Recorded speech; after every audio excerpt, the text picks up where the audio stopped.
Joining me once again is our distinguished councilman from the borough of the Bronx. He is the chair of the Public Housing Committee.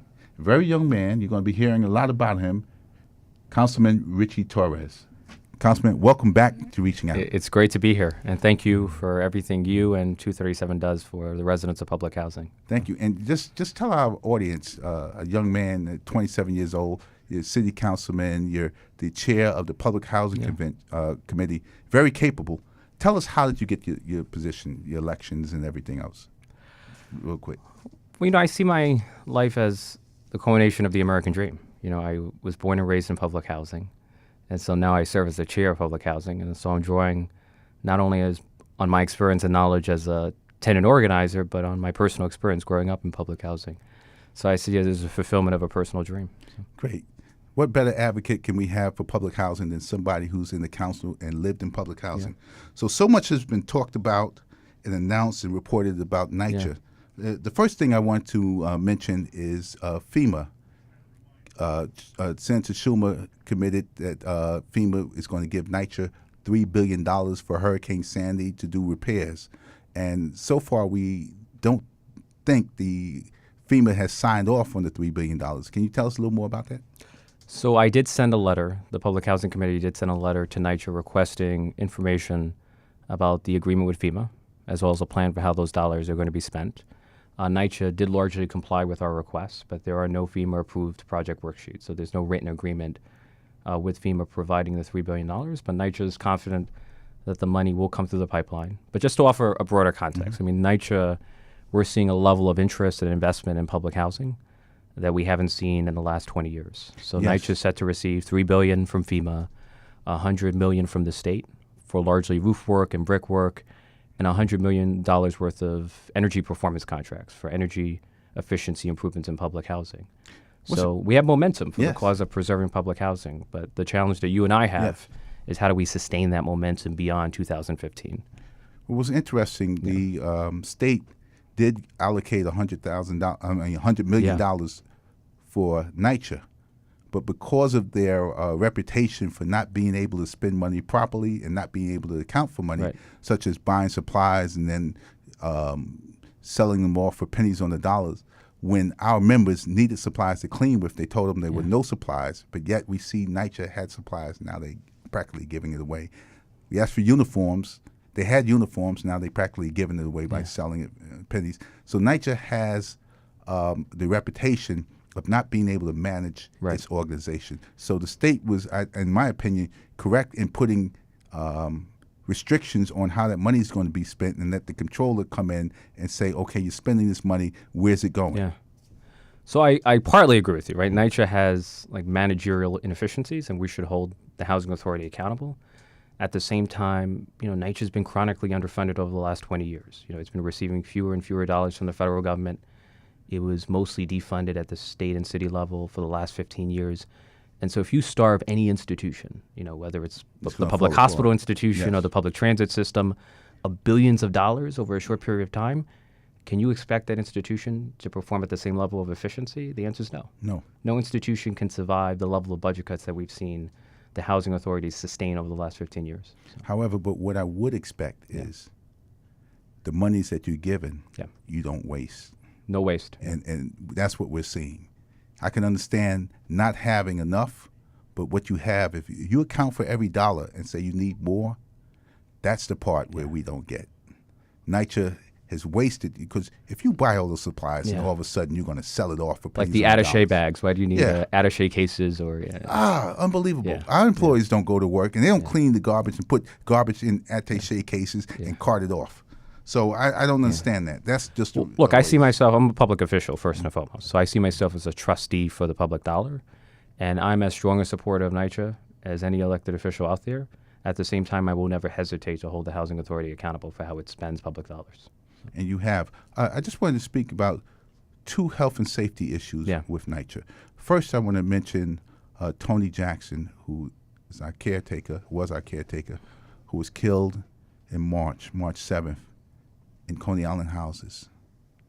And the tragic death and the circumstances around her death, she had to leave her children, both 8 and 11, Yeah.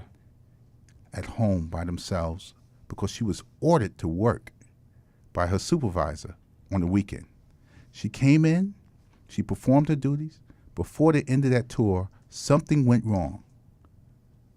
And the way she was found underneath a dumbwaiter that was clearly broken, and it was documented it was broken and documented that it needed repairs, that had the medical examiner rule that she had a heart ailment after a month, and we came out with our report, and not even addressing the blow in the back of her head and the position that she was found in, I think is a cover-up.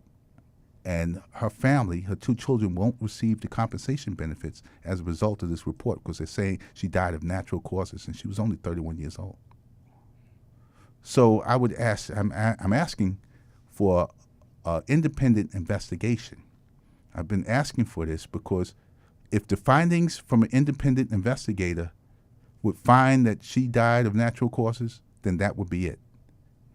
And we would be satisfied. But when we did our initial report and the way we found her, we do not think she died of natural causes. We think she was killed. Yeah, I want to be careful not to comment on the merits of the case without knowing the facts. I mean, we can look into the matter at the city. I mean, the city council does not have the capacity to determine whether or not she died of natural causes. No.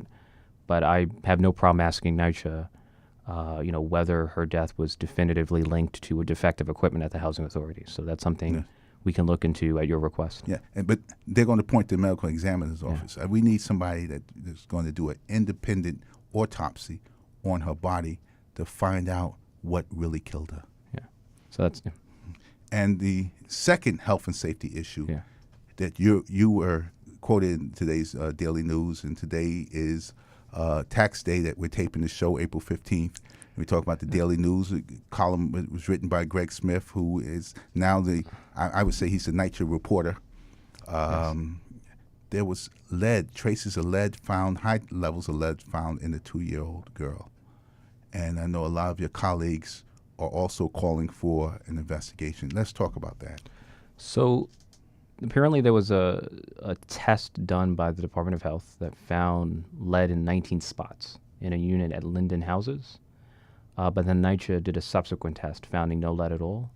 And so the Department of Health accepted NYCHA's, what it's called, its contestation, and then rescinded all the violations. We're requesting, apart from that particular unit, I want to know, I think Greg has a valid point that the public housing stock is much older than the rest of the housing stock in the city. It's most of it is more than 40 years old. Yes. And so public housing residents could be at a much higher risk of lead exposure than residents elsewhere in the city. And so we're demanding more documentation regarding the number of units that have underwent lead abatement, the number of children in public housing that have tested positive for lead poisoning. So we're requesting more information in the wake of his article. You see, these stories, the two items I just mentioned, are linked. The medical examiner's office and it's the city's office. Yeah. We have a difference in opinion on the death. The Department of Health goes in, finds 19 spots in Linden Houses. NYCHA disputes that, and all of a sudden, those 19 spots now become, we made a mistake. But this 2-year-old girl has traces of lead, high levels of lead in her. And the problem is not that something happened. The problem is, how do we deal with that? And if we're going to deal with that by covering it up, that's criminal. But if we're going to deal with that saying, okay, we have the lead there, let's fix the problem. So I think NYCHA should be in the business of fixing the problem, and there are many problems. Yeah. And we're not going to blame you for the many problems because the buildings are old. But when you cover it up, the cover-up is worse than what the incident. Yeah. So, look, I chair the Committee on Public Housing. So my role is to be an overseer of the New York City Housing Authority. And I have to approach that role with some level of objectivity. So my job is not to accuse NYCHA of cover-ups, is not to put forward conspiracy theories, but to ask hard questions. Like, why was there a discrepancy between the initial test, which found lead, and the subsequent test that found no lead at all. How can you account for the discrepancy? Yes. So I can assure you, I'm not going to accuse NYCHA of a cover-up, but I'm going to ask hard questions. And if after I review the documentation, I don't feel my questions have been answered, then I have no problem convening a hearing. In closing, any last thoughts that you have? Anything you want to say to the people of public housing that are listening? What can they do to help? Well, look, I feel like we're seeing a level of momentum that we've never seen before. So our challenge is to sustain it over the long haul. And so what we should be calling for from the city and the state is not a one-time infusion of capital funding, is not a one-shot deal, but a permanent investment in public housing. NYCHA is the largest provider of affordable housing in our city, and the 500,000 residents who live there deserve their fair share of the city and state budget. And that's something that we should be fighting for. And I would say to the mayor and the city that you must remember that NYCHA is your largest and best affordable housing, and it's public. It's the most affordable form of affordable housing. Yeah. And if you lose that, we lose everything. You're less than zero starting off. I'm Gregory Floyd, President Local 237. You've been listening to Reaching Out. Very special guest, Councilman Ritchie Torres, who is the chair of the Public Housing Committee. Thank you for coming back. Thank you, Gregory. It's always a pleasure. Okay.